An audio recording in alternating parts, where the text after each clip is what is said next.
breaking down every game, every day in Major League Baseball. This is the Baseball Betting Show. Here is your host, Greg Peterson. Hey, warm and friendly hello! Welcome to lovely Las Vegas for the Baseball Betting Show with myself, Greg Peterson, now part of the VSiN family of podcasts. We've got an excellent podcast for you.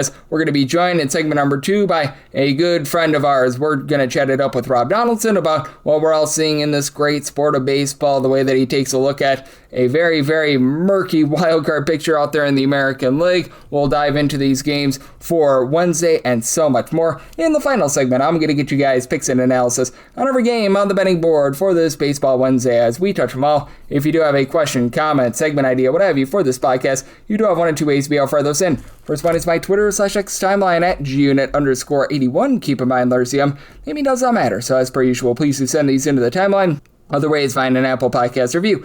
If you rate this podcast 5 stars, it's very much appreciated. From there, you're both firing whatever you'd like to hear on this podcast via that 5-star review. Did not get in any Twitter/X questions today, but we had a great day of baseball on Tuesday. Let's take a look back at it. Try to find some trends and try to get to know these teams a little bit better. Games from yesterday is Greg buzzing about. Here is the rowdy recap. I don't know about you, but the Brewers were feeling 22 just like Taylor Swift. 22-0. They take down the Seattle Mariners. Bryce Miller, 6 runs, 5 of which were earned in 4 2/3 innings, and he was taken deep by Christian Yelich. 9th home run of the season. Jake Bauers from there, 22nd home run of the season. That comes off of Josh Simpson. Entered with an ERA sub-4, left with a 9.82 as he gives up 5 runs in 2/3 of an inning. He also allowed a home run in this one to David Hamilton, 4th home run of the season. And then things really got out of hand when Leo Rivas came into the game. That's a position player. He gives up a home run to Luis Lara, his first career home run as a member of the Milwaukee Brewers for Rivas.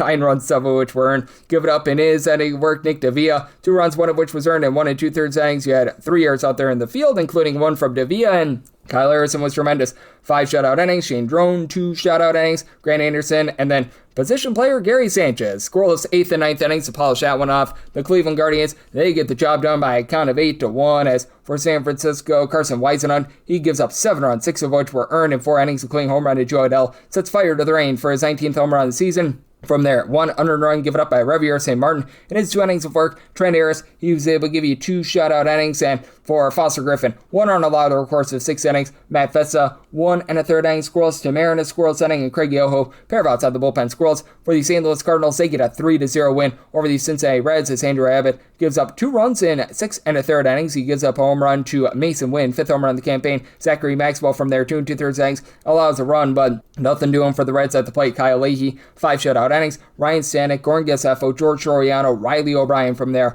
all close the door with scoreless innings apiece. The Phillies get a 6-4 win over the Miami Marlins. Kay Gibson started what was the wholesale game for this Miami Marlins team. Gives up 1 run and 1 1/3 innings. Tyler Zuber, 4 outside the bullpen scoreless. Josh Eknes, 1 2/3 innings scoreless. Michael Peterson really let the team down here. 4 runs allowed in an inning. Bad for us Petersons. Meanwhile, Tyler Phillips, he gives up a run over the course of 2 innings. Calvin Fauché, pair of outside the bullpen scoreless. And Zach Whelan and Dylan Wheeler, not necessarily Whelan and Dylan, but certainly was fine in this one. Does give up home run to Griffin Conine, 14th home run of the season. Gives up 2 runs in 5 innings. And then from there, Jose Alvarado, Orion Kirkering, Brooks Raley, and Alex McFarland. They're all able to give you a scoreless inning. For the LA Dodgers, they absolutely take it here to the Colorado Rockies. This by a count of 7-6. If you had the run line like I did on the LA Dodgers, not so tremendous there as the Rockies were down in this game by a count of 7-4 going into the 8th inning, but they were able to get a few runs off of a currently shaky Dodgers bullpen. For Eric Lauer, 4 runs allowed over the course of 5 innings and was taken deep by Willie Castro, 14th home run of the season.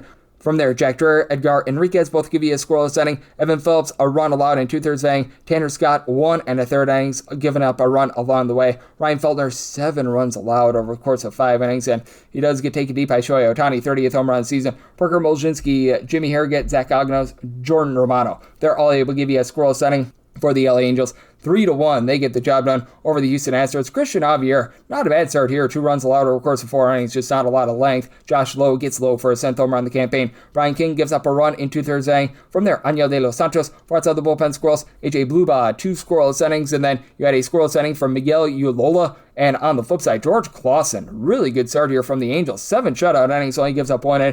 Jose Fermin from there gives up a home run to Cam Smith, 17th home run of the season, gives up 1 run in a 1/3 of an inning. But Ryan Watson, pair of outside the bullpen squirrels, and Ben Joyce, he was able to give you a scoreless inning as well. The Pittsburgh Pirates walked the plank to a 4-1 win over the Detroit Tigers. For Braxton Ashcraft, not a load of Ashcraft, gives up a home run in 8 innings of work as it was home run number 1 of the season and I believe the career of Brett Callahan, so congratulations to him. But so a really good start here, and then a scoreless 9th inning of Mason Montgomery. Kadir Montero, not Montero Bull, but does give up 3 runs in 5 innings, including a home run to Oniel Cruz. Welcome back for his 15th home run of the campaign. Ty man, a run given up in 2 innings of work. Emmanuel De Jesus, he was able to come in and hold it down scoreless in his inning of work, but damage by then had been done. Doing some damage to Toronto Blue Jays, 10-5. They take down the Tampa Bay Rays. Nick Martinez had regression at 6 runs allowed in 3 2/3 innings, and he was taken deep by, I don't call his name, Alexander Kirk, 6th home run of the campaign. Jesse Schultz gives one up to Josh Smith, 3rd home run season. Then Kazuma Okamoto, 25th home run season. That comes off of Steven Matz. Matz gives up 2 runs in 1 1/3 innings, and Jesse Schultz, 2 runs allowed in 4 innings. Jose Soriano, 3 runs allowed in 5 2/3 innings. Mason Flaherty out of the bullpen scoreless. Matt Waldron, 2 runs allowed over the course of 2 innings. And Spencer Miles was able to go for a scoreless inning of his own, being able to give you a lot of scoreless innings. How about what we saw from the Slam Diego Padres? 5-2. They take down the New York Mets as for the Mets, Zach Thorne, 3 runs allowed over the course of 5 innings. Taken deep by Fernando Tatis Jr. Not once but twice. 14th and 15th home runs of the season. 10 home runs since the All-Star break. Prior to the break, he had 5. And Manny Machado, 24th home run season off of Daniel Nunez, gives up that sole home run in his 2 innings of work. You did have Jeffrey Yan give you a pair of outs out of the bullpen squirrels. 1 run in 1 1/3 innings from Jack Weisenberger. And a solid start here from Robbie Ray. Now, Fernando Tatis Jr. was able to have a grand slam robbery that really helped out his cause. Only gives up a solo home run to Luis Torrens, his 7th home run in the campaign. Could have easily given up 5, but he only gives up 1 from there. Bradley Rodriguez, and out of the bullpen squirrels, Adrian Morejon gives up a run in 1 2/3 innings. That a solo home run to Luis Robert, 7th home run season, and then Mason Miller, scoreless 9th inning to be able to close that one out. The Yankees close out a low-scoring slog by a count of 3-1. As for this Yankees team, they had a nice bullpen performance after Carlos Rodon was out of this game relatively early. Not bad. He gives up 1 run in 4 innings. That 1 run solo run to Kobe Mayo, 17th home run season, but not a lot of length. But from there, Yuri De Los Santos, pair of scoreless innings out of Yuri De Los Santos. Brent Hedrick, Fernando Cruz were able to combine for a scoreless inning, and then Paul Blackburn, David Benar. They do not poop the Benar. Both give you a scoreless inning, and the Wizard of Oz, Shane Baz, continues to be your least profitable pitcher in all of baseball. Now 4-13. 3 runs allowed in 6 1/3 innings. Trent Grisham took him deep, 17th home run season. From there, Albert Suarez, 2 scoreless innings, and Josh Walker, a pair of outs out of the bullpen scoreless, but Shane Baz continuing to get absolutely no run support whatsoever. For the Athletics, well, they're not getting a lot of runs in general. 4-3. They fall to the Royals. Daniel Lynch, very solid start here. 4 innings, he gives up 1 run. Mason Black gives up 2 runs in 3 innings from there. Alex Lang was able to give you a scoreless inning, and a scoreless inning to be able to get the win for Carlos Duran. I believe his first career win. Congrats to him. Brady Basso, the opener for the Athletics. 2 1/3 inning scoreless. Jack Perkins, 3 2/3 inning scoreless. Duran gives up a run in a 3rd inning. Luis Medina, 1 1/3 inning scoreless, and then Hogan Harris, who's actually been the one guy that's been pretty solid in this Athletics bullpen. 3 runs, 2 of which were earned. Elvis Alvarado tried to hold on inherited runners, unable to do so. Bobby Witt Jr., RBI single. That ends the game, and this one goes the way of the Minnesota Twins. 4-1. They take down the Atlanta Braves. Tyler Mahle, 2 runs allowed in 6 2/3 innings as Josh Bell gets a 17th home run season. The Dodd father, Dylan Dodd, gives up a run in 2/3 inning. DDA Fuentes, pair of outs out of the bullpen, also gives up a run, and Zebby Matthews, very solid here, does give up a home run to Drake Baldwin, 21st home run in the campaign, solo home run in 5 2/3 innings. Cody Funderburk out of the bullpen scoreless, and then Andrew Morris, AJ Minter, Yandres Gomez. They were all able to supply a scoreless inning for the Boston Red Sox. They get a 9-4 win over the years on the Diamondbacks. Diamondbacks offense not too bad without Ketel Marte of the Marte Parte, as Gabriel Moreno gets his 10th home run in the campaign. That comes off of Rangers Suarez, who gives up 4 runs in 5 1/3 innings, but bullpen from there held it down as you were able to have Teron Guerrero give you a 1 2/3 innings scoreless. Eric Miller and Wyatt Olds. Well, nothing old about the fact that they were able to give you scoreless 8th and 9th innings, and Merrill Kelly continues his rough season. 6 runs allowed over the course of 4 innings. Gives up a home run to Adley Rushman, 9th home run in the campaign, and then Mickey Gasper, 2nd home run season, 2nd home run in 2 games, goes deep off of Kevin Ginkel, who gives up 2 runs in his inning of work. Jonathan Loaizaga was able to give you a scoreless inning, and then Taylor Clark gives up a run in an inning before he had a scoreless 8th inning from Justin Martinez, but a little bit too little, a little bit too late out there. And then For the Washington Nationals, they've led the league in scoring this year, but they were held scoreless out there in Texas, 5-0 the final. Cal Quantrill, 7 shutout innings. Robbie Alstrom, Jacob Junis, they combined for a scoreless inning, and then Tyler Alexander, scoreless inning of his own. For Jackson Kent, more like Clark Kent, 5 runs allowed in 3 2/3 innings, gives up home run to Justin Foscue, 8th home run season. Now the bullpen was Superman. Trevor Williams, 3 1/3 innings scoreless, and Yoni Cruz, he was able to give you a scoreless inning, but absolutely nothing doing for the Washington Nationals at the plate, so that was a bit of an issue. And then the Cubs edge out the White Sox by a count of 4-3. This was a game that was delayed by rain for quite a while, and in this one you got a not so great start out of Kevin Gausman, 3 runs allowed in 4 1/3 innings, gives up a home run to Makataka Murakami, 29th home run season. Bullpen from there does their job. Javier Assad, 3 shutout innings, Caleb Theobar, Pervot's out the bullpen scoreless, and then Jacob Webb, scoreless inning of his own. Brian Hudson, the opener, gives up 2 solo home runs in his inning of work. Michael Busch, 15th home run season, Pete Crow Armstrong, his 31st, and from there Eric Fetty does not get whopped. 4 2/3 innings scoreless. Oscar Brisbane gives up a run in a third of an inning. Grant Taylor scoreless inning, and then Trevor Richards after the rain delay. He comes in and he held it down in the 8th inning, but Alex Bregman in the 9th inning, walk-off single, that ends the game. We have seen the unders really starting to reign supreme in baseball, hitting at about a 50.8% rate, 939 unders, 908 overs, and in terms of pushes, I believe that we have now had 37 along the way. Meanwhile, favorites on the money line hitting at about 56.1%, 1,033 and 809, and among those favorites, we have now seen a whopping 249 fail to cover the run line. We have now seen a whopping 259 fail to cover the run line. Meanwhile, if you look at the last 30 days, under 8, 53.7%, 212 unders, 183 overs, and 10 pushes along the way, and favorites on the money line hitting at about 56%, 221 and 174, but on those favorites, 70 have failed to cover the run line, and over the last 7 days, it's been brutal for favorites, 49 and 42 on the money line, with all but 11 covering the run line, so solid on the run line. Meanwhile, the over rate, a little bit over 50%. 47 overs, 45 unders, and a push. So that's what we're seeing in baseball right now. That's what we're getting trend-wise. Coming next, let's chat it up with our good friend Rob Donaldson of Underdog Fantasy right here on the Baseball Betting Show. Myself, Greg Peterson, now a part of the VSiN Family Podcast. Breaking down every game, every day in Major League Baseball. This is the Baseball Betting Show. Here is your host, Greg Peterson.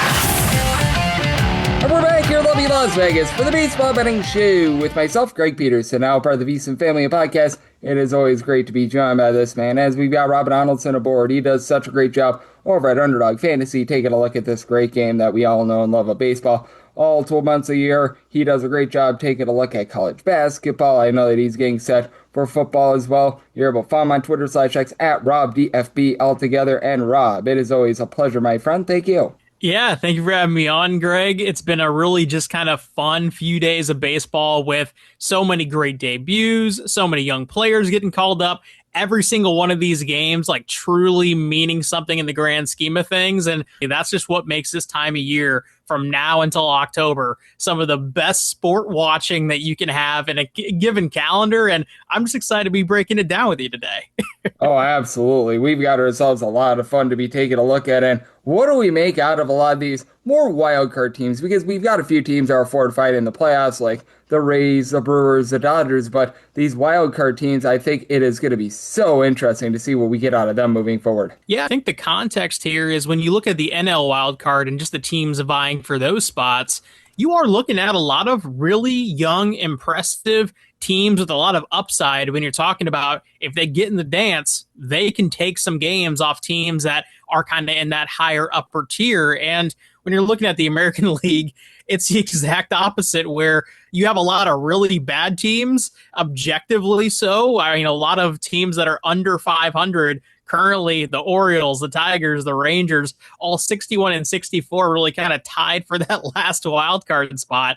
I mean, these are teams that, I mean, the Orioles were sellers at the deadline, and they've gotten better. The Tigers traded away Tariq Skubal and Casey Mize. They somehow are playing better baseball, and that's just kind of what it looks like when you're talking about the NL. I think that league as a whole, when you're talking about winning the NLCS, representing the NL in the World Series, that's a really wide open door for a lot of teams right now. On the American League side, I think you can kind of boil it down to about 5 teams, and that's about it.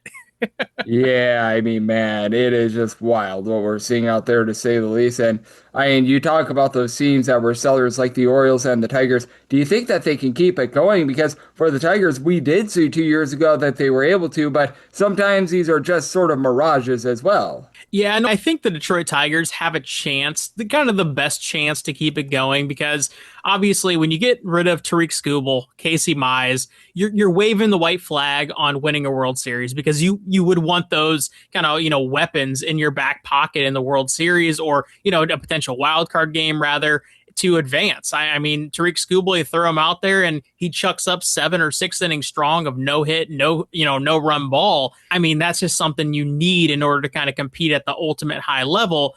But they did go ahead and, pull Troy Melton off the IL. He's been fantastic. They also now are working Jackson Jobe back into this rotation, and we'll see what happens when he makes his third start back, here on Wednesday. But ultimately, Framber Valdez, Kiter Montero, Jackson Jobe, Troy Melton, that is a rotation that along the way here on the backstretch can kind of do work for you, and kind of low game scenarios. You want those pitchers taking the hill. Offensively, that's a different story, but I feel a lot better about the Tigers, for example, than I do the Orioles. Yeah, I'm right there with you. It is going to be very interesting to see what we get out of all these teams moving forward. As Rob Donaldson, who does such great work over at Underdog Fantasy, he's joining me right here on the Baseball Betting Show, and no doubt we are going to have some great games that are going to be going down on Wednesday, and I think that this is so interesting because we've actually seen a little bit more respectability out of Max Scherzer, but for the Blue Jays, a team that is trying to claw their way back into the wild card picture, they now have to face off against the Rays team that had a rough series against the Orioles, but they have been the top team out there in the American League. Right now, the Rays are north of minus 190 favorites at a total of 7.5. Want to get your thoughts here because for Scherzer, relatively good last few starts. Full season numbers have been awful, though. Yeah, I'm a big Max Scherzer fan when you're talking about what we've witnessed over the course of his career. Certainly, I'm not kind of loving this season and seeing this version of Max Scherzer, but to your point, the last 3 times out, he's gone either 5 innings or 6 innings, and at most has allowed only 2 runs to come off the board. Now, he has been flirting with a lot of, danger in those games. And we've already gotten a couple kind of vintage Max Scherzer moments where Schneider comes out of the clubhouse ready to pull him in kind of that 5 2/3 spot. And he goes, no, I'm staying on the hill. And you love to see that. That's Mad Max at his best. And maybe, he is kind of finding that enlightenment of these might be the last few starts of his career. Is he going to make a postseason start? Potentially, but they have to actually get there in order to do so. So they got to win games, and Max Scherzer is going to have to be a big part of that if they have that chance in their back pocket. So ultimately, I'm not going to be outright fading Max Scherzer from here on out on overs, or even just kind of, taking the other side on a run line scenario. But in this particular game, I think the best bet is actually looking at the first 5 under. Drew Rasmussen, he's been fantastic. Max Scherzer's been a lot better. Capitalize on a high-looking ERA and potentially get something that surprises you here.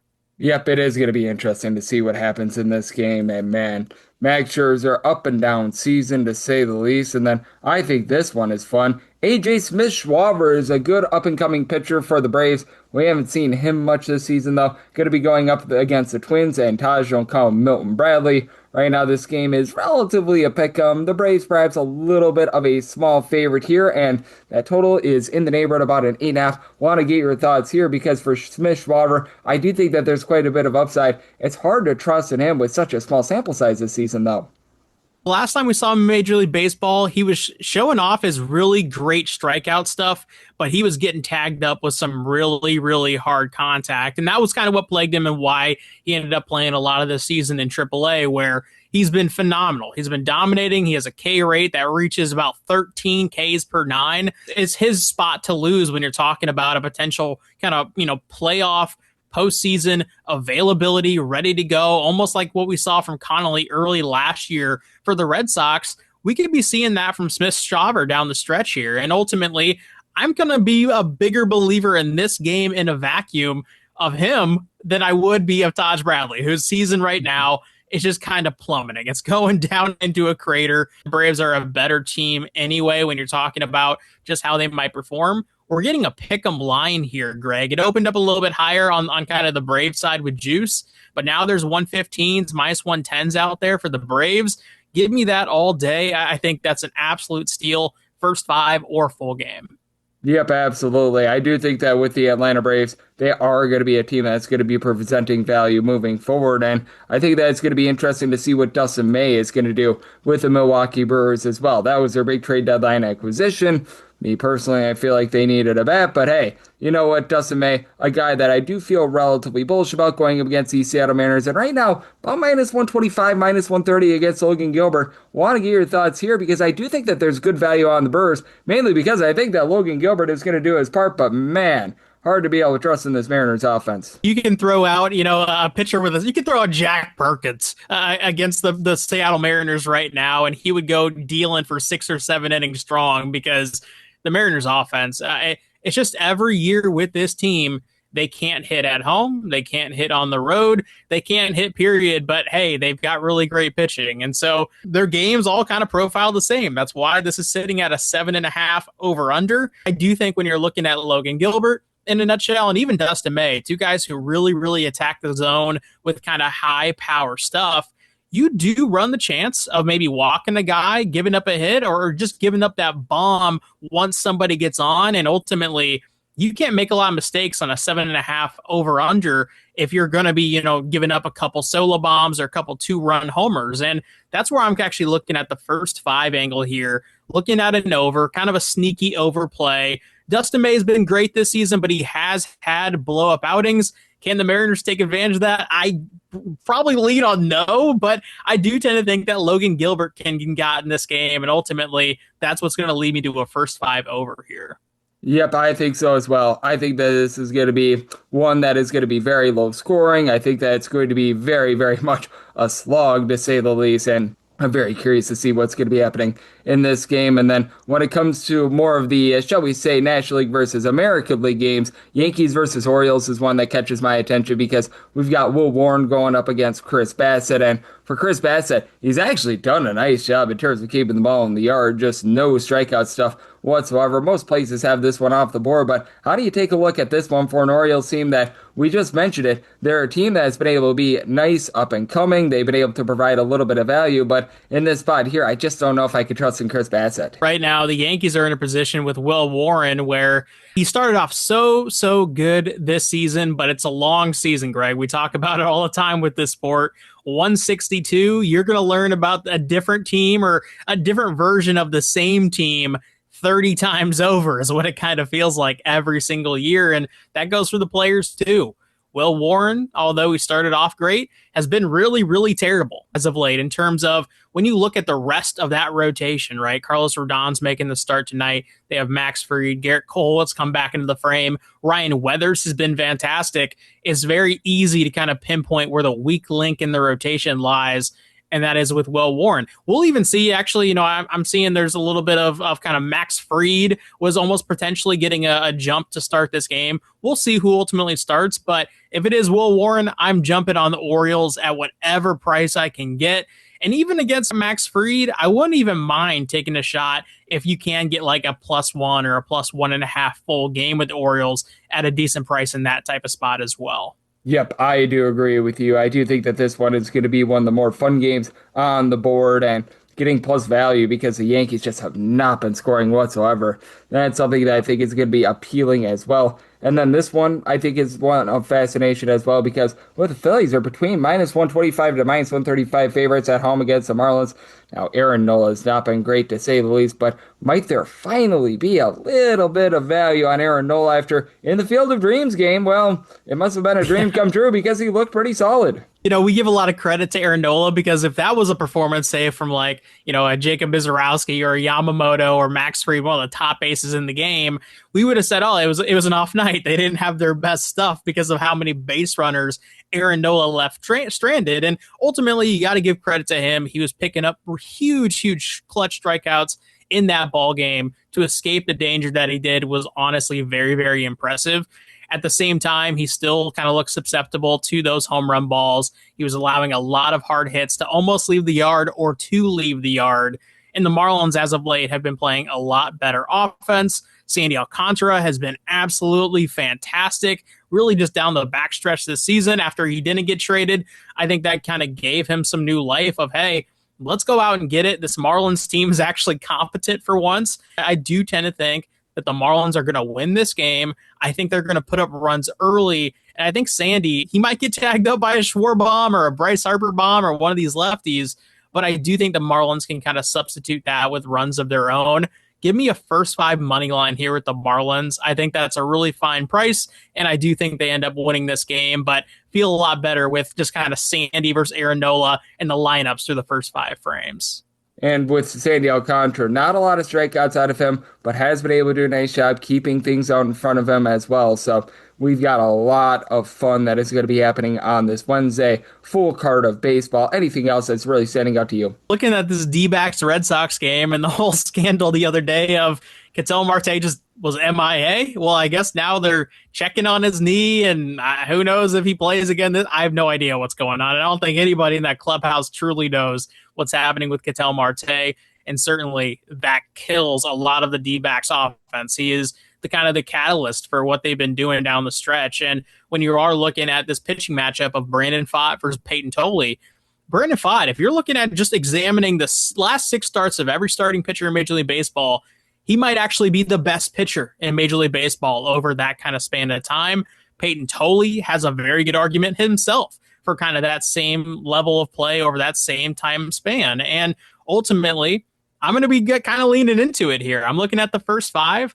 I'm going to take that under. I'm going to trust what we've been seeing from both guys. And ultimately, I'm just going to hope one guy shoves. If one guy does get tagged up in Fenway, because it can happen like that with right-handed bats throughout the lineups here, I think it's going to be ultimately fine when you're talking about a 3.5, 4 kind of line through the first 5 innings. So give me an under through the first 5. I really love that bet. Yep, looking at a lot of first 5 unders, it seems like it is going to be a good day of a lot of just fun pitching matchups in general. Got a lot of young guns that are going to be out there, a few wily veterans, and a man that is one of the best in the business. That'd be you, Rob. You do such an amazing job taking a look at this great game of baseball. Let the good people at home know it's all on tap for you, and how people are able to follow along on social media and other platforms. Well, hey, Greg, it's a really fun time of year. I always appreciate you having me on. And for those who want to follow my Major League Baseball bets on a daily basis, Twitter/X at RobDFB, and also on my YouTube channel, which is just my name, Rob Donaldson. But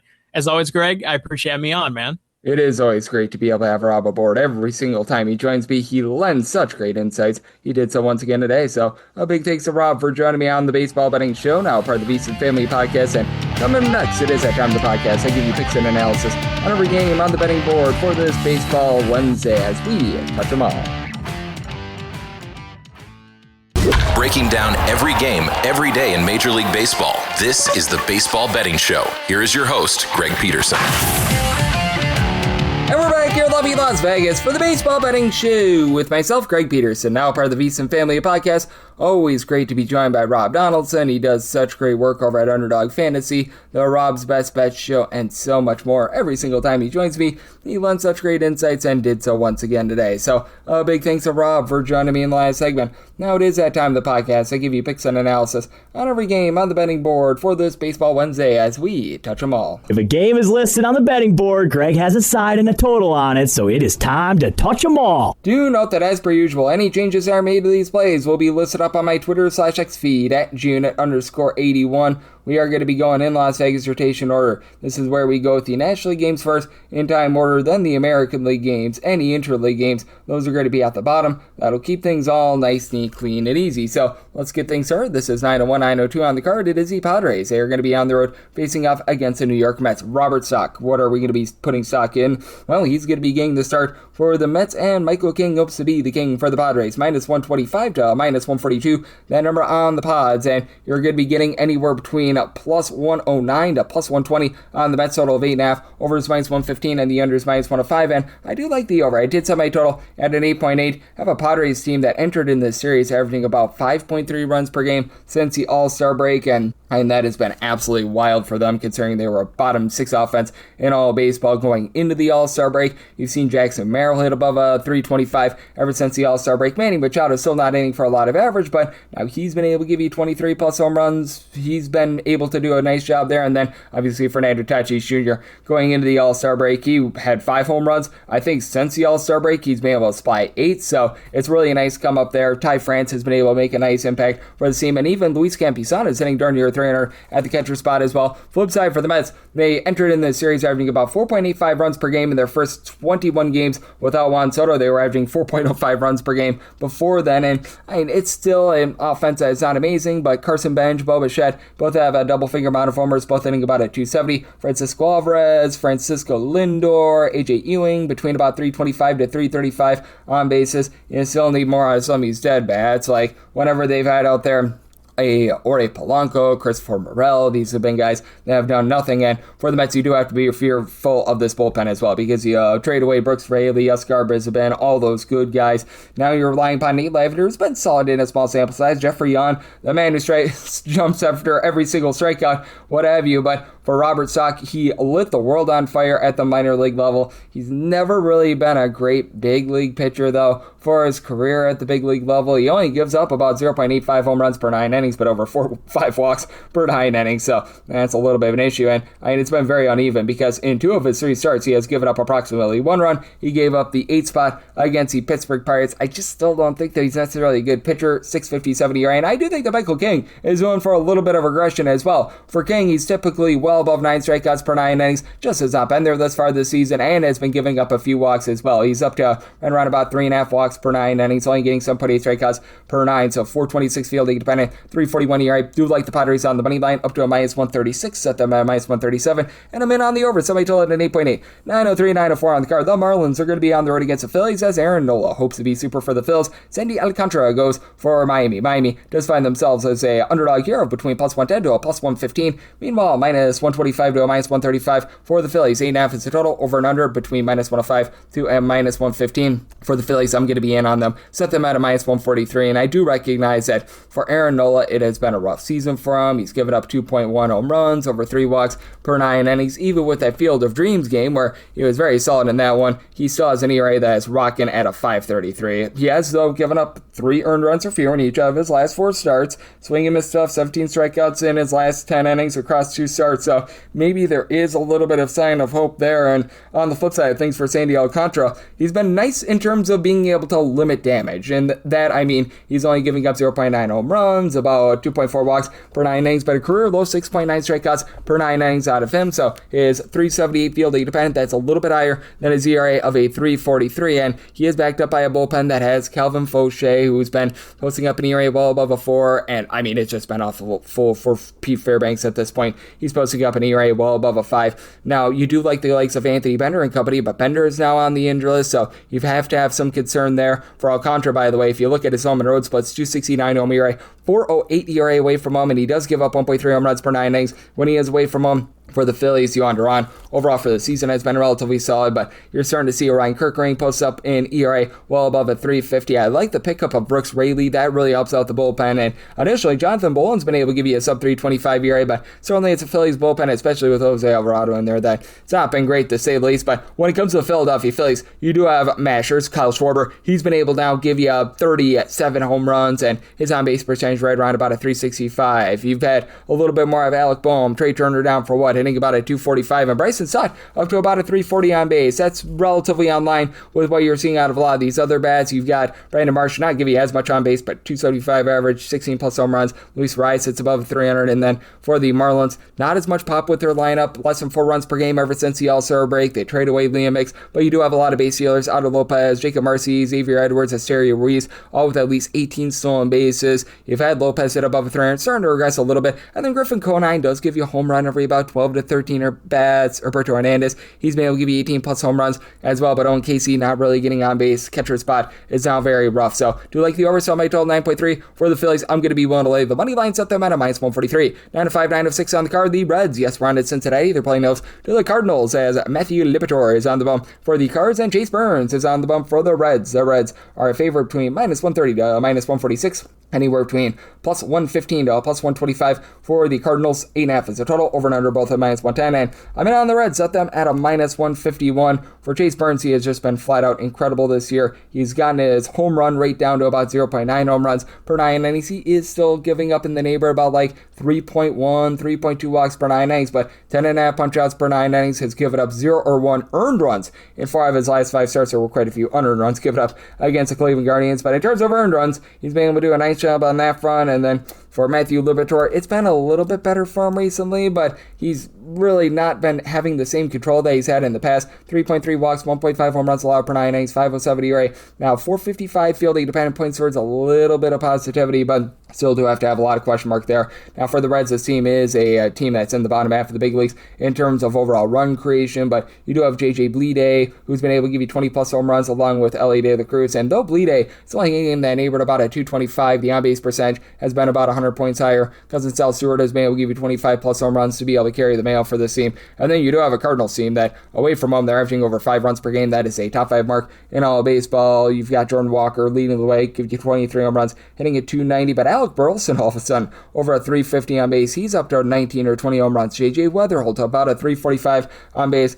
The bottom of the fold with the likes of a Pedro Baez, Jimmy Crooks, you need a little bit more there. Nathan Church has been a little bit of a disappointment, and after that 3 home run game from Joshua Baez, I don't think that he's had a hit ever since then, so that's been relatively hilarious to say the least. And for the Cardinals, it is a bullpen that has been struggling this season, 19th in terms of ERA. Now Justin Brule, Gordon Geseffo, they're down below a 350 ERA. Riley O'Brien has been solid. Ryan Stanek, though, it's been a lot of issues for him. He's got well over a 4 ERA. Whenever Matt Savanson has been up at the big league level, he has not been very good. They have not entrusted him with a lot of opportunities. Instead, they're looking to the likes of Peter Strzelecki and Luis Castillo, who have been improving, but both of these guys have not been amazing as well. And then for the Reds, they are also a bottom 8 team in terms of bullpen ERA. You've had these veterans just not be able to provide. Pierce Johnson above a 450 ERA. TJ Antone along with Brock and Roll Burker give you a sub 350 ERA. And Julian Garcia has been able to give you about a 3 ERA, but Zachary Maxwell, Lewis May, these are guys that are not really trustworthy. So interesting circumstance here. Made my total in 8.8. So with the Reds willing to go up to a minus 150 on the money line, and I like the over. So my total at 8.8.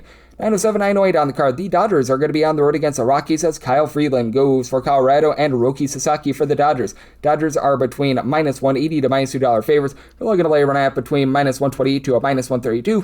For the Rockies, you're getting between plus 160 to plus 170 on them. 11.5 is the total. Unders minus 115. The over is minus 105. And I'm going to be in on the Dodgers run line. I set it at minus 152. Now for Kyle Freeland, he has been much better recently. He has given up 1 earned run in each out of his last 3 starts. So some nice improvement there, but still for the season, I recognize that the fielding independence is more than a full point and a half lower, but a 627 ERA. He is only giving up about 1.9 to 2 walks per 9 innings, but does give up quite a bit of the deep ball. Meanwhile, for Roki Sasaki, he's really improved as well. 7 total earned runs allowed in his last 5 starts, still posting up a 446 ERA. Now, the home runs per 9 rate overall for the season is 1.7, a hair above 1 away from him, so hasn't been allowing as much hard contact away from him, but now you have to go to Coors Field, just a completely different animal. And for the Rockies, it is a bit of a banged-up lineup, so that's going to be hurting their cause a little bit. As for Colorado, Hunter Goodman being out of the fold, well, that's hurting them because he is a good man. He's been able to give you over 33 home runs, but you still have Mickey Moniak hitting about a 265. He's been able to give you 18-plus home runs. And then you have the likes of a Jake McCarthy, Cole Carrick, TJ Romfield, all hitting above a 285. Willie Castro, he's been able to give you a double-figure amount of homers. Now, when it comes to the understudy, Braxton Fulford, he's not giving you much at the catcher spot along Jordan Beck, Ezekiel Tovar. Those bottom 3 hitters are awful. And for the Dodgers, entering the series since July 1st, they were only registering about 4 runs per game. Certainly got going in game number 1. You still have Shohei Ohtani give you 27-plus home runs, over a 390 on base. Freddie Freeman sitting above 300 with 15 home runs. Now, it's been just miserable for Kyle Tucker this year, not going to lie, but I mean, even Tommy Edman is able to move the line for this team, been able to get good production out of Andy Paz, Max Muncy, 19-plus home runs apiece, both above a 340 on base with the Dodgers. They've been about a league average team in terms of bullpen ERA. Edwin Diaz is back on the injury list. He has been awful. You've got Will Klein out, Brock and Roll Stewart out. Now Jack Dreyer, along Tanner Scott, Alex Vesia. These are guys give you a sub 350 ERA. Evan Phillips has a high ERA, but I do think that that's going to be going downward moving forward. And for the Colorado Rockies, just a bullpen that has not been good, to say the least. As got the likes of Nick Frazo, Juan Mejia, Jimmy Harrigan, all supplying an ERA that is well above a 475 for Jordan Romano. He's been better with the Colorado Rockies, but I have no faith in him whatsoever. He was horrible when he was with the Los Angeles Angels. So fascinating circumstance here. I'm going to be willing to take the over. Somebody told 12.2, and for the Dodgers, willing to go up to about a minus 150 on that run line. 9-9, 9-10 on the card. It is the Yankees. They're going to be on the road against the Orioles. Chris Bassett as the hook, line, and sinker for the Orioles, and then Will Warren goes for the Yankees. Yankees between minus 115 to minus 126, plus 105 to plus 108. That number on Baltimore. 9 is the total. Over is minus 115, and the under that is minus 105. And for the Yankees, I set them at a minus 130. I'm going to be in on the money line for Will Warren. He's been just a guy sort of pitcher this year. He's at about 9 strikeouts per 9 innings. Overall for the season, he does give up in that neighborhood about 1.3 to 1.4 home runs per 9 innings, but he's been able to do a better job in terms of controlling that away from home. Now, the home and road splits with regards to ERA, pretty equal, like 4.40 ERA at home, 4.45 ERA away from home, but he overall gives up about 1.5 home runs per 9 innings at home, closer to 1 away from home. And for Chris Bassett, 5.8 strikeouts per 9 innings, 5.11 ERA, but he's only giving up about 1 home run per 9 innings, and here's a big thing that benefits him. The Yankees going into this series, their last 44 games averaging less than 3.4 runs per game. Ben Rice has still given you 20-plus home runs this season, but without the protection of Aaron Judge, that has been a massive problem for them. Additionally, you just have not gotten anything out of Paul Goldschmidt recently. He had a nice run in like the early summer months, and now he has just really waned in general. I do think that you're going to be able to get a little bit more moving forward out of Luis Garcia. He's been able to supply over 20 home runs, so I do think that that provides a little bit of upside for the lineup along with Eloy Ramos, but it's clear the Yankees are going to need to rely upon pitching, and they only got 4 innings out of Carlos Rodon yesterday. Now, Brent Hendrick, Yuri De Los Santos, Paul Blackburn, David Benner, you go down the list of guys supplying a sub-3 ERA. That's big, but De Los Santos and Hendrick both were used for 20-plus pitches yesterday. Meanwhile, for the Orioles, this is a top-10 team in terms of bullpen ERA. Since June 1st, they did trade away Tyler Wells at the trade deadline, but you've had a pair of guys in Uncle Rico Garcia, Ynier Cano, give you a sub-350 ERA. A little bit of shakiness out of both recently, but Josh Walker has been able to have a nice come up. He's down to about a 270 ERA, and for the Orioles, they're a little bit better with their offense at home rather than away from home. It's clear that they need a little bit more from the bottom of the fold, guys like Leody Taveras, Jeremiah Jackson, Carlos Narvaez. I mean, even guys like Kobe Mayo, Gunnar Henderson hitting at 230 or less. Now, Henderson, 19-plus home runs. Kobe Mayo's been able to hit the deep ball as well. And Jackson Holiday starting to give you a 335 on base, and Pete Alonso, I mean, he's been able to give you 360 on base, over 20 home runs, but fascinating circumstance because I do think that offense, once again, going to be suppressed here. I'm in on the under, so I tell that 80.6. With the Yankees, I trust in them to win a lower scoring game, like them on the money line, set them out of minus 130.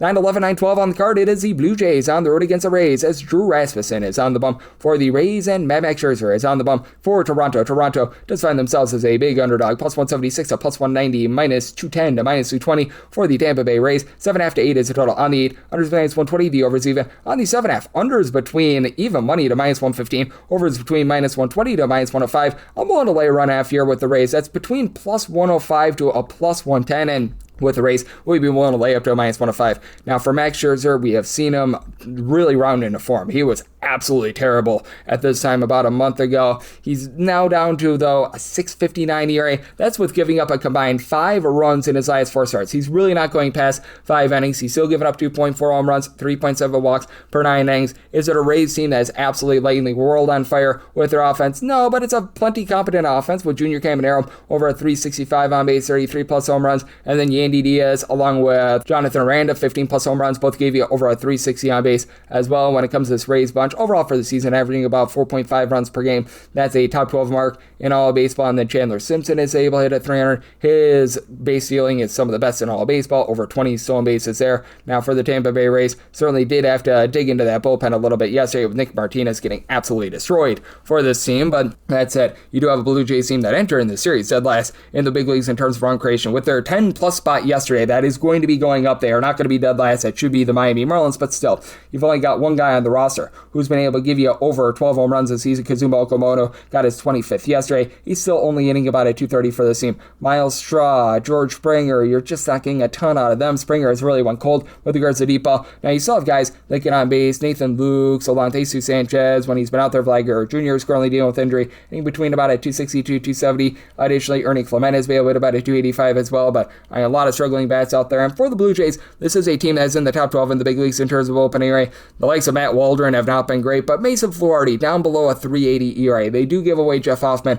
at the trade deadline, but Spencer Miles a sub 3.50 ERA. Tyler Rogers, Louis Varland, they're able to give you a sub 2.50 ERA. And for the Tampa Bay Rays, They've been a top 10 bullpen in terms of ERA ever since June 1st. Maybe went up a little bit with yesterday, but likes of Cam Boozer, Brian Baker, Kevin Kelly, these guys have been able to give you a sub 3.25 ERA. Garrett Clevenger, Tyler Wells, they've seen their ERAs elevate a little bit, but with the way that the Rays got blown out yesterday, that actually saved a lot of their trustworthy pieces. And for Drew Rasmussen, 2.78 ERA, he has been tremendous with giving up less than 2 walks per 9 innings, 9+ punch-outs per 9. I think there might be a little bit of regression doing for him, so I do like the over. Some may total at 8.3, but think that the Rays get after Max Scherzer, willing to lay up to a -105 on that run line. 9-13, 9-14 on the card. It is the Royals. They're going to be playing us the Athletics. We do know that Seth Lugo is going to be on the bump for the Royals. It is currently to be determined for the Athletics, and that's why this game is off the board. Right now, Fangraphs is projecting Jeffrey Springs is going to be going in this game. I need to see it to believe it, and if it's not Jeffrey Springs, it's going to be a relatively similar handicap, because for the Athletics, they would probably be throwing a bullpen game, and for the bullpen, a 6.73 ERA ever since June 1st entering into yesterday. Just absolutely awful there. And yeah, take a look at what Jeffrey Springs has done thus far this season. Well, it's relatively in line with that, as he started out the year relatively okay, and then things have just toilet bowled ever since then. For Mr. Springs, a 6.17 ERA, giving up 2.3 home runs, 3.7 walks per 9 innings. It's been a little bit better away from home rather than at home, but this would be his first start in darn near 3 weeks. Hasn't started since July 31st. Have to have your concerns out there. And again, for the Athletics, Hogan Harris has been able to give you a sub 3.75 ERA. Luis Medina has not been completely awful, but these guys like Brady Basso, Elvis Alvarado, you just go down the list, and man, you're not getting any production out of all these guys. And then additionally, for the Athletics, they are hurt even further by the fact that their entire lineup is banged up. Their top 3 home run hitters in Tyler Soderstrom, Nick Kurtz, Shea Langoliers, they're currently dealing with injury. Now, Zach Olof has been able to give you 14 home runs. He's hitting at 275, and you still have guys moving the line, like Henry Bolte has been able to hit about a 270. Alika Williams is in that neighborhood about a 260. You've got good production as well out of Tommy White in a small sample size, but it's been rough for them. And then on the flip side, for the Kansas City Royals, they're getting back Vinny Pasquantino. Really hasn't done much as far this season. For the Royals, they average about 3.65 runs per game away from home, closer to 4.7 to 4.8 at home, because they moved the fences in at Kauffman Stadium. Bobby Witt Jr. still 13 home runs at over 30 stolen bases. Jack Caglione 20+ home runs. Salvador Perez has hit some home runs since the All-Star break, but still at 260 on base. Carter Jensen, Kyle Isabel below at 300 on base. You need a little bit more of these guys, and the Royals are second worst in the big leagues in terms of bullpen ERAs. You've had so many of these guys like Alex Lang, Steven Cruz, the newly picked up Craig Kimbrell, Matt Strahm, all posting up an ERA well above a 4. Carlos Aceves being out of the fold has just really hurt this team, but reason why I'm feeling relatively bullish on them in this circumstance is that Seth Lugo has actually been quite good at home this far this season. A veteran that's not going to go out there and light up the radar gun or anything like that. And is he anything special? No. 4.59 ERA, 1 home run, 3 walks allowed per 9 innings, and he's only getting 7 strikeouts per 9 innings. But the crux of the issue for the old veteran has been the road starts. 5.63 road ERA, 3.70 ERA at home, and at home he's only giving up about 0.75 home runs per 9 innings. So set the Royals here at a -152, want to go up to a -151 there, plus 153 or better. I'm going to be in on the Athletics, and then 9.5 or less, like the over 10 or higher, the under 9.15, 9.16 on the card. The Angels, they're going to be on the road against the Astros, as Ethan Becco is on the bump for the Astros in his MLB debut, and Walber Yarena is going to be going for the Angels, and Angels are between plus 134 to plus 147 underdogs, and between -155 to a -168. Then around Houston, 8.5 is the total. Over is -110 to a -115. Under is -105 to a -110, and give me the Angels here. I'm going to be willing to take plus money on them. Now, for the Angels, they're averaging about 3 runs per game since the All-Star break, by far the lowest mark in all of baseball. But Walber Yarena has been like the one bright spot for this team recently, as he's posting up overall for the season an ERA of 2.67. That's going to be going northward, fielding dependent of a 3.72. The 4.8 walks per 9 innings are an issue, but 8.5 strikeouts, 0.5 home runs allowed per 9 innings, and 0 or 1 runs allowed in 4 out of his last 5 starts. He has been absolutely tremendous there. And then for our good friend Ethan Becco, he is a pride of Towson University, so yay, verily. I know that one of the guys that joins me on this podcast, Chris Sheehan, is, I believe, a graduate there.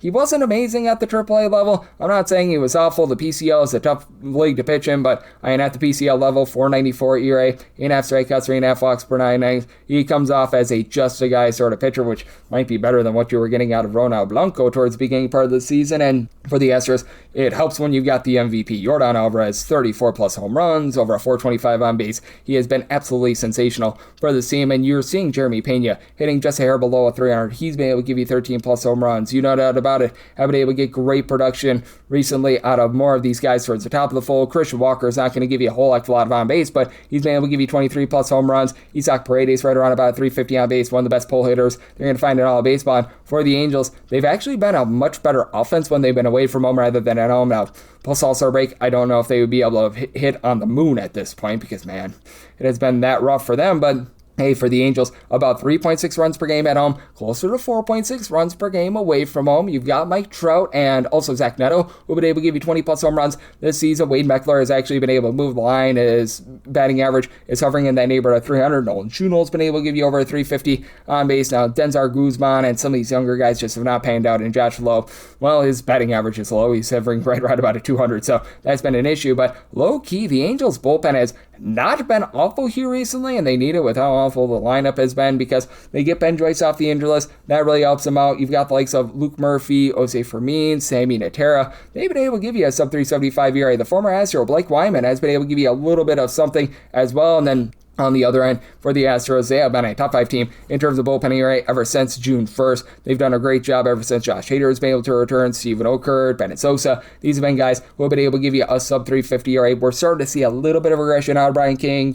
Aniel De Los Santos above a 375 ERA. Brian Abreu overall for the season is posting up a 440 ERA, but after he was just absolutely disastrously bad to start the season, look at what he's done recently. Last 3 days, he's went out there for, I believe, 13 appearances with a sub-150 ERA, so it's an interesting circumstance here. I did set my total at an 8.6. I'm going to be willing to take plus 144 or better on the Angels on the money line and on the 8.5, just with a lack of knowing what we're going to get out of Petco. I'm in on the over. 917, 918 on the card. It is the Tigers on the road against the Pirates. Paul Skeens goes for the Buccos. Jackson Jobe for the Detroit Tigers. Tigers who find themselves as underdogs between plus 125 to a plus 130, minus 140 to minus 155. That number for the Buccos. 8 is the total. The over and the under are both at minus 110, and with this Tigers team, I'm going to be willing to take a shot on plus money on the money line. I can't believe I'm fading Paul Skeens here, but I'm going to be willing to do so because for the Pittsburgh Pirates, they just have not been good in his starts. 3-13 in his last 16 starts.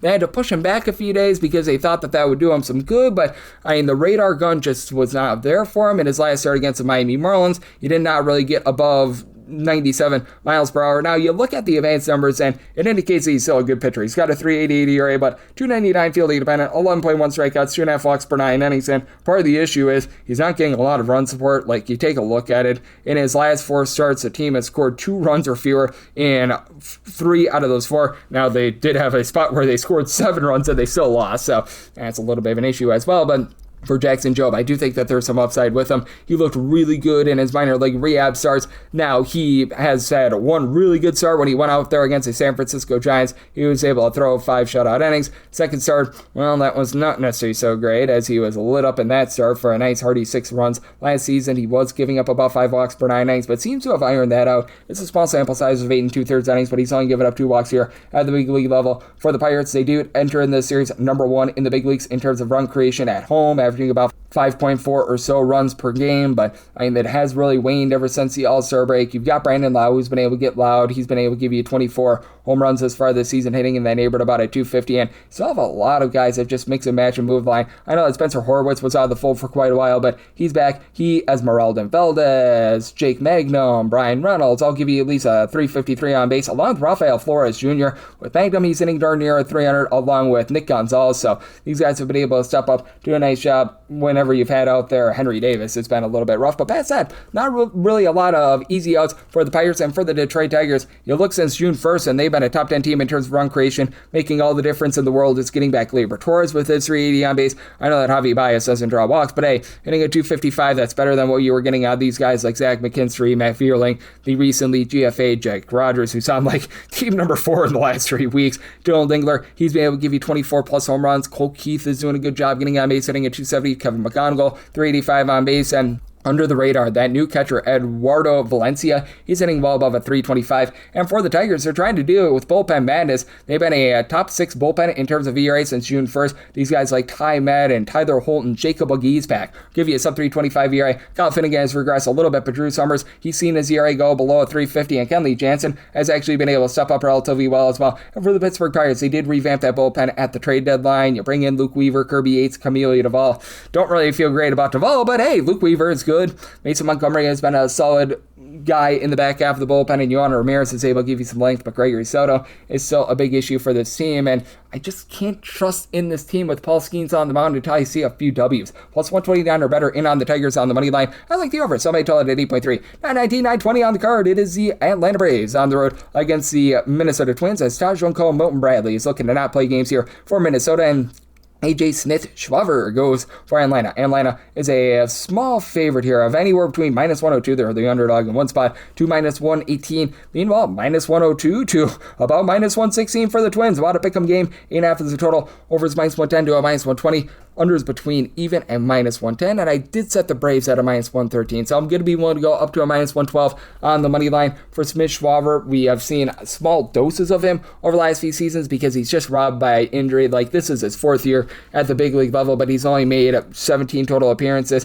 We've only seen him for 4 1/3 innings and 1 start this far this season, so hard to really know what you're going to be able to get there, so you have to go down to the minor league numbers, and what we've seen out of him, this guy is able to light up the radar gun, and at AAA Gwinnett, how about a sub-2 ERA this season, getting 10.5 strikeouts per 9 innings, did not allow a single home run at the AAA level, did allow one at a little bit of a lower level, but I mean, hey, overall, he has been pretty darn good. And then for Taj Bradley, he's really been able to round into form as well. It was really rough towards like late May into June, but I mean, he's been able to buckle down a little bit more, 300 runs or fewer, allowed in I believe now 9 out of his last 12 starts. Now, he did have a rough one last time out against the Philadelphia Phillies, but overall 3.98 ERA. He's getting 10 strikeouts per 9 innings, has been hurt by the deep ball, 1.3 home runs, 3.9 walks per 9 innings, and this continues to be a Bravos unit that has been a top 7 team in terms of run creation. You've got Ronald Acuna Jr. back in the fold. That should be able to help this team out quite a bit. He had a home run over the weekend, and then you've got the likes of Drake Baldwin, Michael Harris, Ozzie, Albies, all between 20 to 21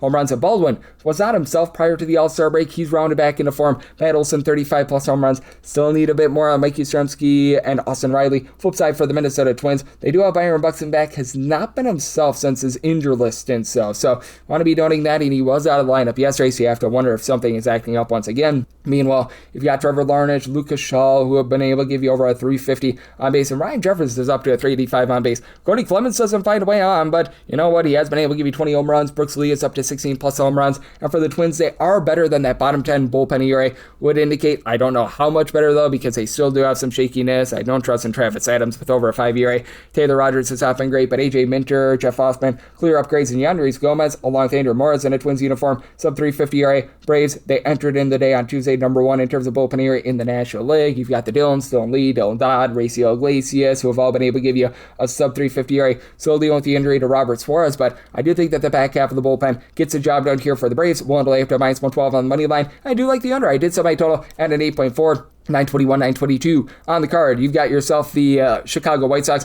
on the road against the Cubs. We do know that Clay Holmes is going to be on the bump for the Cubs, and it is all to be determined on the bump for the White Sox. We have absolutely no numbers up whatsoever for this game. If you do take a look at the wind situation, though, in this one, it is going to be blowing in, and it's probably going to be blowing in relatively heavy. Probably in the neighborhood about 8 or so miles per hour. It might become a little bit more directional towards the back half of the night, but that said, as a result, I did set my total to where a 7 or less, I'm going to be in on the over, an 8 or higher to the under, and I'm assuming that we're going to get some sort of like a mix and match bullpen game here for the White Sox. Like, well, the last time we saw this spot come up, Sean Newcomb was a little bit of an opener, and then they just piecemealed it from there. So as a result, just expecting that. I set the Cubs at a minus 152, willing to lay up to a minus 151 there, plus 153 or better. I'm going to be looking at the White Sox. Right now, if you're looking on Fangraphs in terms of their projected starter, they currently have listed Jose Urquidy, and that was a man that followed Sean Newcomb after he opened that game like 5 or 6 days ago. So I'm thinking the same thing is going to apply here. And for Jose Urquidy, probably not going to be giving you a whole heck of a lot of length in his first appearance here with the Chicago White Sox. 3 2/3 innings,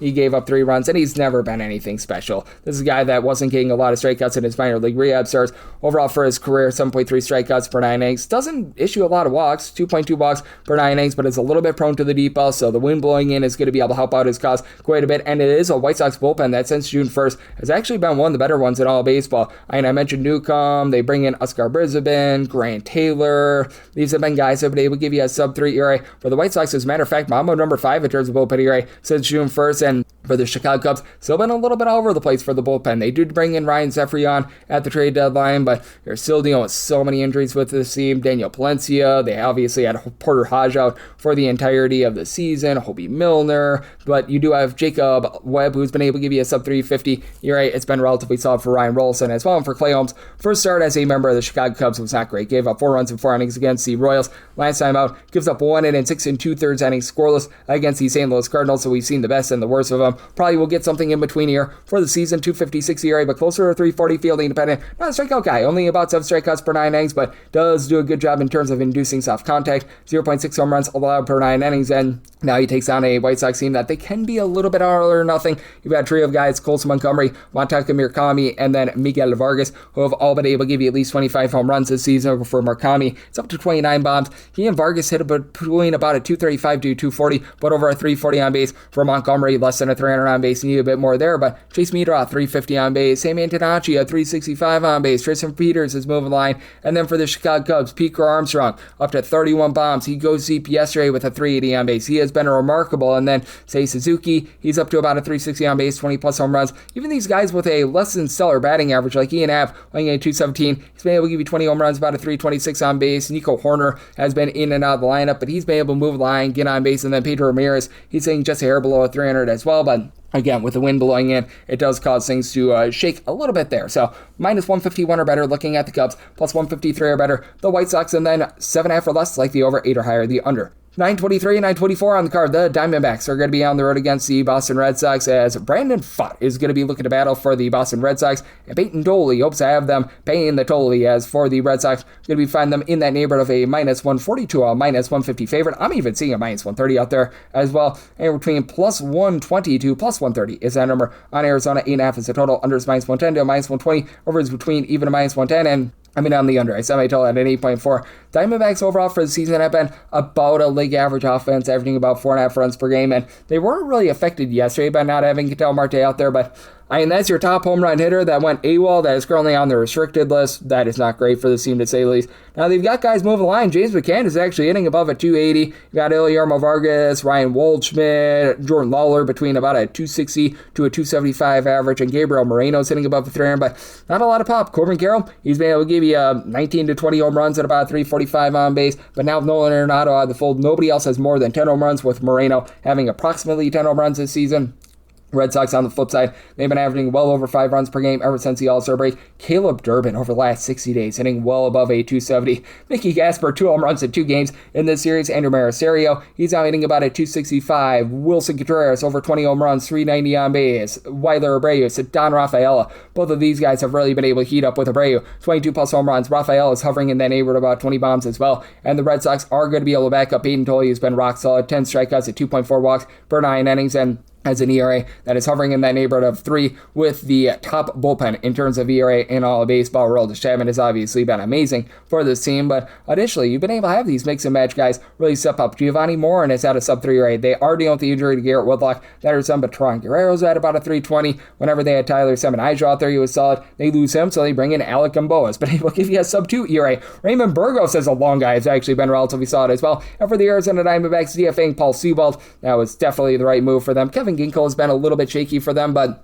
so you've got a lot of guys in this bullpen that are giving you great innings. Braden Garcia, Gerald Carrillo, Juan Murillo, Alon Taylor Clark. These are all guys below a 275 ERA. Jonathan Loaiza has been able to do a solid job as well. Kevin Ginkel, again, 363 ERA, but it could be worse out of him as well. But for Brandon Pfaadt, I do think that he's doing for regression. Like, he has posted up since returning to the starting rotation in June 30th, a 1.15 ERA. The team has won all but one of those starts. He's also gotten 30 30 strikeouts and north of 54 innings while allowing only 1 home run. I do think that it's going to be running out a little bit sooner rather than later. As a matter of fact, he's given up 1 unearned run in his last 4 starts. I think regression is here. So I do like the under. I set my total at 8.4. And for the Red Sox, and on the money line, set them at a minus 153.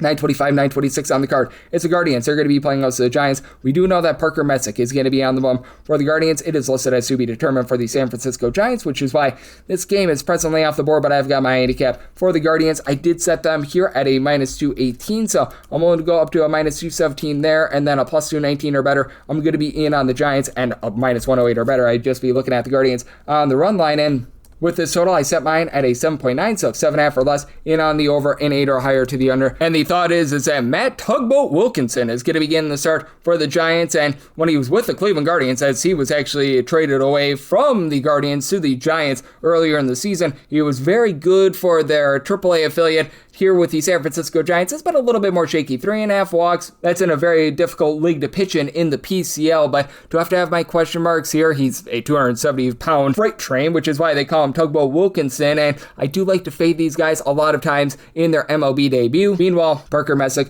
has been rock solid here for the Guardians.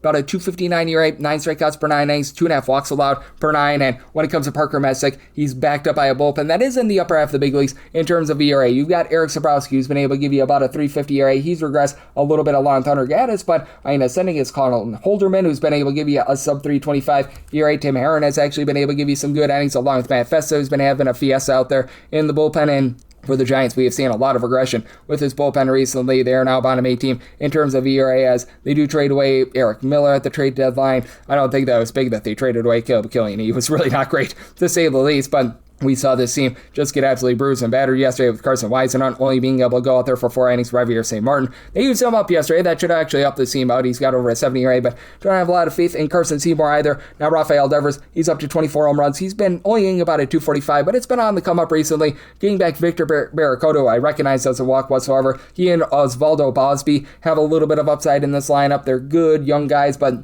now the catcher spot is just a big giant mess for the team. Jungle Lee was out of the fold yesterday, so that's something that you do have to be questioning too. And on the other end for the Cleveland Guardians, still bottom 6 team in terms of run creation, but Joel, he's up to 19 home runs, and he had 6 RBI yesterday, so love to see that. Nathan Lowe, 15-plus home runs. He's been hitting above a 260. You saw these guys like Reese Hoskins, Patrick Bailey, that have no idea how to be able to move the line, get on base. Petey Halpin, like a 250 on base, but Steven Kwan is out up to a 370 on base. Jose Ramirez, 344 on base. Low for his standards, but he seems to be picking it up a little bit. Travis Bazzana has been able to give you about a 330 on base, and then you've had Anel Genoa, who's been able to give you about a 400 on base as well. So do think that you should be able to get some Guardians domination here. 7.5 or less, like the over, 8 or higher, the under. For the Guardians, willing to go up to a minus 108 on the run line. Need at least a plus 219 to consider the Giants' money line. 927, 928 on the card. You've got the Mariners on the road against the Brewers. Dustin May hopes that it's Mayday for the Mariners, and you've got one Mr. Logan Gilbert on the bump for the Mariners, and the Mariners are a slim underdog here, anywhere between plus 105 to a plus 112, and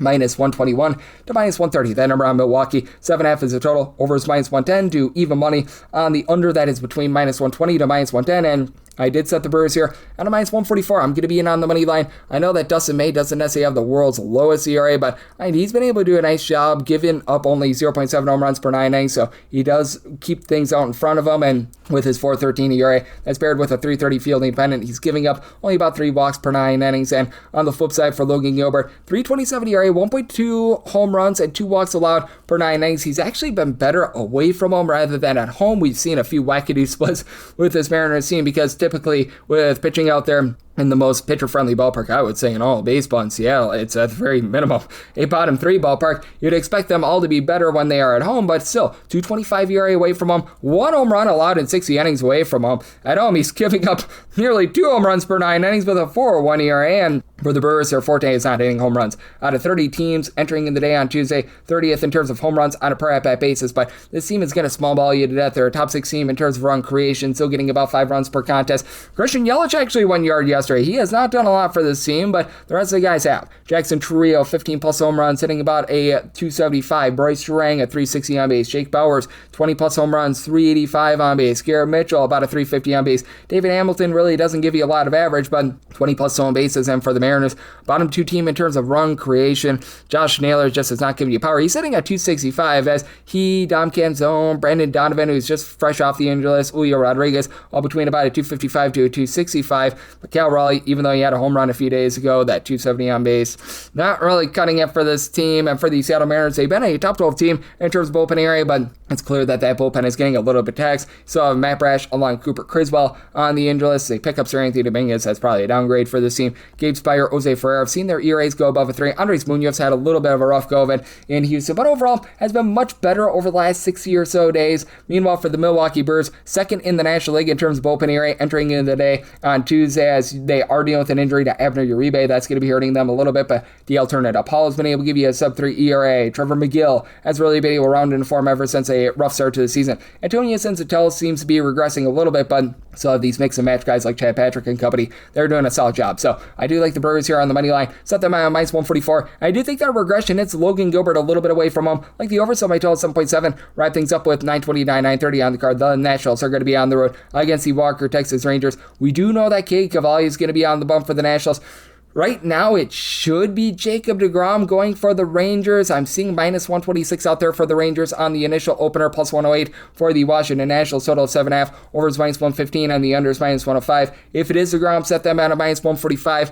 If it's not Jacob deGrom, you're probably looking at a spot where I'd be willing to trust in the Washington Nationals. This would probably be in the neighborhood of about a pick'em game. So it's going to very much vary there. And with deGrom on the mound, I actually set a total of an 8.1. I like the over, and that would go to an 8.5 if it's not Jacob deGrom. So I'm very much on a 7.5. I do like the over. If you do get Jacob deGrom, he has been giving up about 1.2 to 1.3 home runs per 9 innings, but still only giving up 2 walks. He's still been able to do a nice job holding it down with over 10.5 strikeouts per 9 innings. Left early due to a little bit of a ailment against the Angels. That's why we do not know who the pitcher is going to be, and if it's not him, you have to think that it's going to be mix and match with someone like Tyler Alexander, Jacob Latz, guys that have made starts over the last few seasons. And both of those guys are going to be a sub-350 ERA. But for the Rangers, since June 1st, they've been in the bottom half of the big leagues in terms of bullpen ERA. They were able to get some nice length out of Cal Quantrill yesterday, so a little bit of a shout out there. And for Jacob deGrom, it's looking a little bit less likely that he's going to be able to start here in this one, probably looking at Thursday. So this would probably be more of a pick'em line, and I would be willing to take the plus 108 here on the Washington Nationals because you know exactly what you're going to be able to get out of Cade Cavalli. With Cavalli, he's been able to do a nice job mowing them down with over 9 strikeouts per 9 innings. That does a great job in terms of keeping the ball in the yard as well. I know that the ERA might be necessarily the most sterling in the world. It's right around a 3.36 ERA, fielding independent 3.46, but 1 home run, 2.7 walks per 9 innings while getting the 9.9 strikeouts per 9 innings. And for Cade Cavalli, you do take a look at those home and road splits as well when he has been away from Washington, where sometimes guys can get very much lit up. He has been posting up an ERA of a 3.23 with less than 0.9 home runs allowed per 9 innings. And for the Nationals, they continue to be number one in the big leagues in terms of run creation. We know that this is very much a banged up team, though, as they're without James Wood. CJ Abrams still give you 29 plus home runs, and post All-Star break, he's been a top 5 home run hitter in the National League, but you do still have, as well, Nasim Nunez, who's been incredible with his stolen bases, 40 plus out of him. I like what I'm seeing out of Andres Shapiro with about a 340 on base. Dylan Cruz just continues to be a disappointment, though. Jacob Young, he's hitting a 250 double-figure amount of homers down Lyle in that neighborhood, about a 250 double-figure amount of homers. And for the Rangers, we're starting to see this lineup round into form a little bit more. Corey Seager has looked much better since coming out the injury list. And then likes of Ezekiel Duran, along with Freeman at the third base spot, Justin Foscue, even Wyatt Langford, between about a 255 to a 265 average. We've seen Langford regress a little bit, but Jake Berger, 19 plus home runs. He's hitting about a 250. And then you've been able to have Jock Peterson, who's been in and out of the lineup over the last few days, give you 20 plus home runs. His on-base percentage is right around about a 340. So if you do get some sort of bullpen game here for the Rangers, which I am expecting, I'm going to be in on the over. We'd be setting a total to where anything below an 8, I'm going to be in on the over. And for the Nationals, I'm going to be willing to take a shot on them on the money line. I make it a relatively pick'em game without Jacob deGrom out there, and that'll wrap things up for the Wednesday edition of the Baseball Betting Show, now part of the VSiN family of podcasts. Big thanks to our guy, Rob Donaldson. Does great work over at Underdog Fantasy. He joined me in the last segment. If you do like hearing from this fine podcast, Baseball Betting Show, you're able to subscribe wherever your podcast, Apple Podcasts, Google Play, Spotify, Stitcher, and TuneIn. If you have a question, comment, segment idea, what have you for this podcast, you have one of two ways we offer those in. First one is my Twitter/X timeline at gunit_D1. Keep in mind, letters CM, they mean does not matter. So, per usual, please send these into the timeline, and other ways, find an Apple Podcast review. If you rate this podcast 5 stars, it is very much appreciated. From there, you're able to fire in whatever you'd like to hear on this podcast via that 5-star review. And I'm with you guys every single day, giving you picks and analysis on every game, every day. So I'll be back with you once again tomorrow. Thank you.